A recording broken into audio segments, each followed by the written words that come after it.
بسم الله الرحمن الرحيم الحمد لله رب العالمين والصلاة والسلام على سيد المرسلين وعلى آله وصحبه أجمعين القاعدة العثمانية عثماني قاعدة മുസ്ഹഫിലെ അടയാളങ്ങളാണ് ഇന്ന് നമുക്ക് പഠിക്കാനുള്ളത്. ഇൽഹാറിന്റെ നിയമങ്ങൾ പറഞ്ഞപ്പോൾ അവിടെ മുസ്ഹഫിൽ നിന്ന് ഗൾഫ് പ്രിന്റ് മുസ്ഹഫ് ആണെങ്കിൽ നിയമങ്ങൾ മനസ്സിലാക്കാനുള്ള ചില സൂചനകൾ നാം പറഞ്ഞിരുന്നു. അതുപോലെ ഇദ്ഗാമിന്റെ നിയമത്തിലും അത്തരം സൂചനകൾ മുസ്ഹഫിൽ കാണാം. അത് എങ്ങനെ മനസ്സിലാക്കാമെന്ന് ഇന്നത്തെ ക്ലാസ്സിൽ നമുക്ക് മനസ്സിലാക്കാം. ഖായിദയിലേക്ക് ശ്രദ്ധിക്കുക. അലാമത്തുൽ ഇദ്ഗാം, ഇദ്ഗാമിന്റെ അടയാളങ്ങൾ.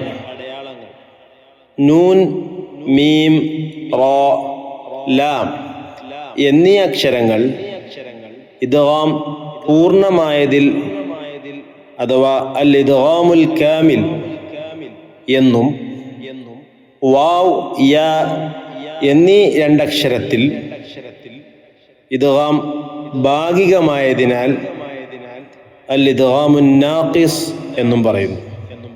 ഇദ്ഗാമുൽ കാമിൽ, ഇദ്ഗാമുൻ നാഖിസ് രണ്ട് രൂപത്തിൽ നമുക്ക് മനസ്സിലാക്കാം. ഈ രണ്ടവസ്ഥകളിലും സാക്കിനായ നൂനിൽ സുക്കൂനിന്റെ ചിഹ്നം തീരെ ഉണ്ടാവുകയില്ല. സാക്കിനായ നൂൻ വരുമ്പോൾ മേൽപ്പറയപ്പെട്ട അക്ഷരങ്ങൾ ശേഷം വരുന്ന സന്ദർഭത്തിൽ നൂനിന് സുക്കൂൻ ഉണ്ടാവുകയില്ല. എന്നാൽ അൽ ഇദ്ഗാമുൽ കാമിൽ എന്നതിൽ ശേഷമുള്ള അക്ഷരത്തിന് ശദ്ദ ഉണ്ടാവുകയും ചെയ്യും. ശദ്ദുണ്ടാവുക എന്നതാണ് അതിലെ സൂചന. ഉദാഹരണത്തിലേക്ക് ശ്രദ്ധിക്കാം. മിൻ ലദുൻഹു, അവിടെ നൂനിന് സുക്കൂൻ ഉണ്ടാവുകയില്ല. മാത്രമല്ല ശേഷമുള്ള അക്ഷരത്തിന് ശദ്ദുണ്ടാവുകയും ചെയ്യും. പാരായണം ശ്രദ്ധിക്കുക. മില്ലദുൻ, മില്ലദുൻ. മറ്റൊരു ഉദാഹരണം മിൻ മഗ്റം,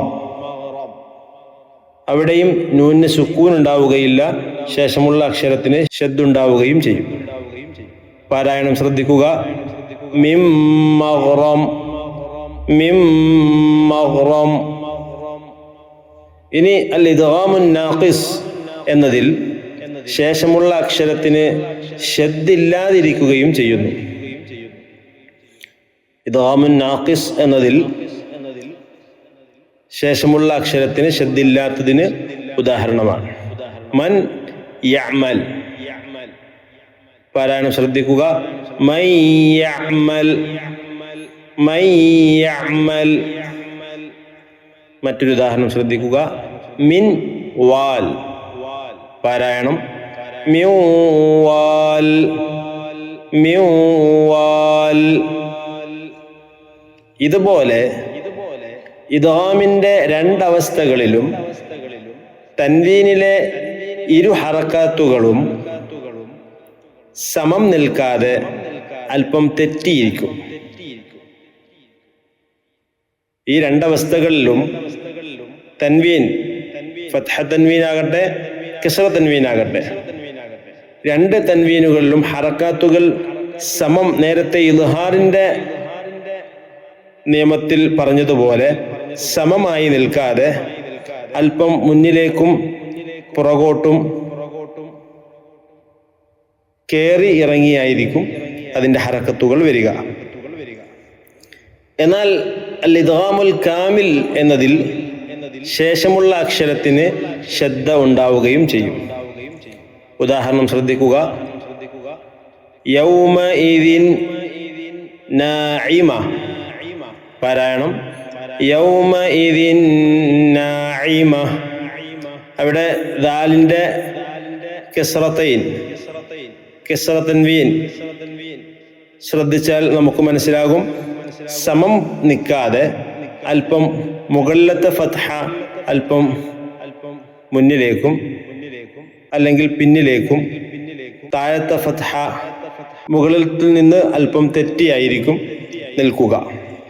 ഇതേ രൂപത്തിൽ തന്നെ മറ്റൊരു ഉദാഹരണം കിതാബും മുബീൻ. കിതാബും മുബീൻ.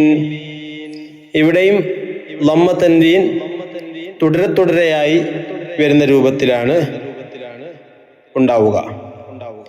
ഇനി അൽ ഇദ്ഗാമുൻ നാഖിസ് എന്നതിൽ ശേഷമുള്ള അക്ഷരത്തിന് ശദ്ദില്ലാതിരിക്കുകയും ചെയ്യുന്നു. അതിന് ഉദാഹരണം ശ്രദ്ധിക്കുക. ലിഖൗമിൻ യസ്മഊൻ. പാരായണം ലിഖൗമിൻ യസ്മഊൻ. മറ്റൊരു ഉദാഹരണം മിൻ ജന്നാത്തിൻ വഉയൂൻ. മിൻ ജന്നാത്തിൻ വഉയൂൻ. ഇവിടെയൊക്കെയും ഉള്ള അടയാളങ്ങൾ, സൂചനകൾ പ്രത്യേകം ശ്രദ്ധിക്കുക.